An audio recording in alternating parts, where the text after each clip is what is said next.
Welcome to Now UTOKing, which is a series of videos we're putting together on how to define key terms in the UTOK framework. Today, we're looking at the concept of psychology.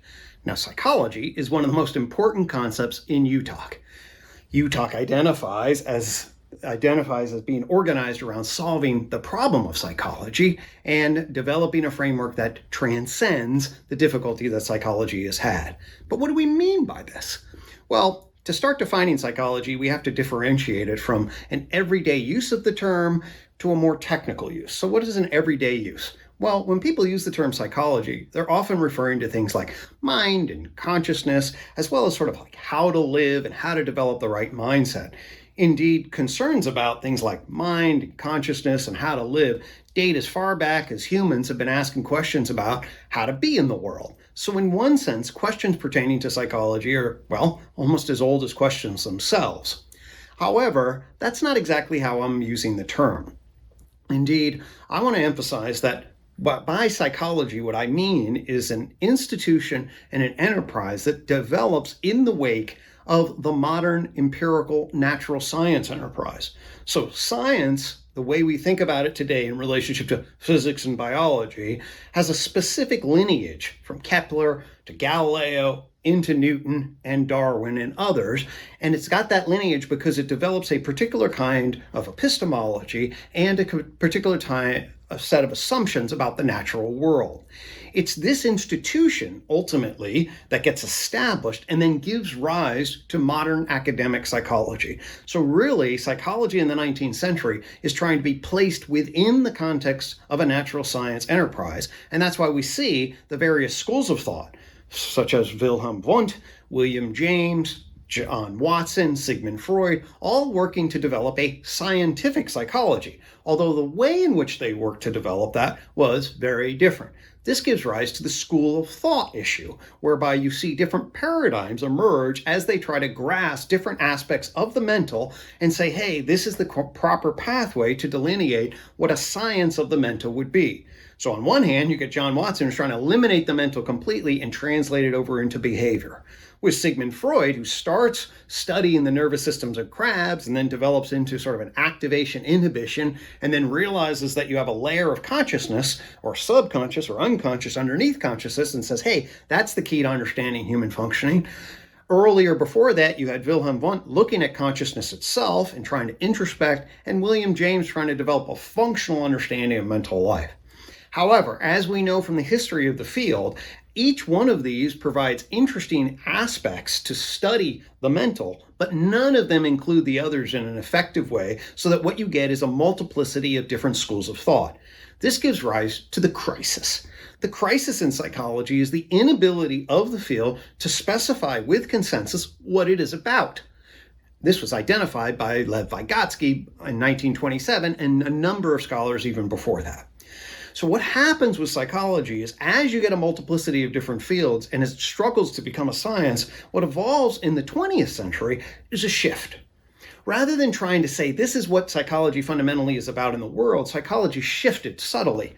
And it said, hey, we're a science because we apply the methods of science. That gave rise to the modern academic psychological institution, which defines itself as the science of behavior and mental process, where behavior is what's available through the methods of science, and mental processes which are inferred and then pieced together through the various researchers. Technically, that's called methodological behaviorism. Well, UTOK comes along and says, wow, to define a science by the methods and be unable to say what it is in the world that it's about is actually a deep difficulty for something that's really going to claim to be an honest-to-goodness natural science. In fact, the other sciences are pretty clear, generally, about the subject matter that they investigate and tend not to define themselves as science simply by the methods they use. UTOK says there is a way to define psychology based on the thing in the world it's about. And that's mind. The tree of knowledge system gives us a lens to see the world in a particular way through energy, matter, life, mind, culture, where mind is crisply defined as that which emerges out of life at the level of Cambrian explosion with complex active bodies and brains in animals, all the way up through the animal kingdom, say from insects to elephants, and then through the human line, we see the development of the primates into persons. So with psychology, we can now map the science of mental behavior. Notice that's not behavior and mental processes. Mental behaviors are the thing in the world we're interested in. This gives rise to the concept of mindedness. When you go through a walk in the woods, I encourage you to look at the bees, the squirrels, and the birds and think about how differently they behave than the plants and the mushrooms, which also behave very differently than the rocks. The plants and the mushrooms are living. They're living organisms. They exhibit a kind of biological intelligence, and it's fascinating to see what they do. Of course, the bees, the squirrels, and the birds are also living, but they're behaving also very differently. They're minded. The mindedness in the world is what basic psychology is about. Of course, by definition, psychology is also interested in humans, who are also animals and exhibit all sorts of interesting mental behavior. Indeed, humans exhibit a mental behavior on top of the animal behavior. When we look at the mind, we look at the neurocognitive functionalism that gives rise to what animals do. We look at the inner experience that animals have. And in the human animal, we look at how he or she justifies their behavior in a social context. Human mental behavior involves this added dimension, which we call mind 3.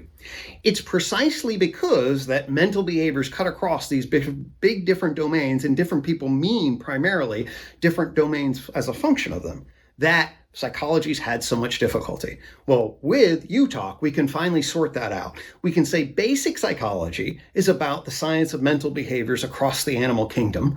Then we can say human psychology bridges into the social sciences and form the base. The reason is humans have a whole nother set of mental processes.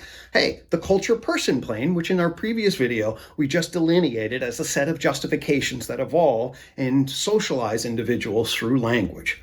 So, two major branches emerge from UTOK as a function of understanding mental behaviors in the world. Basic mental behaviors of animals, human mental behaviors that have an added dimension of mentation as a function of justification. But we're not quite done in defining psychology, because what I do as a profession also is involved. This is being a psychologist to go and help people with therapy and assessment, kind of like medical doctors. In fact, I train psychological doctors. So this gives rise to a whole nother branch of the field, which is the professional application of scientific psychological knowledge for human betterment. So when we look at the institution of psychology, what we see are three great branches. We see basic psychology as the science of mental behavior. We see human psychology as the science of human mental behavior and the human mind.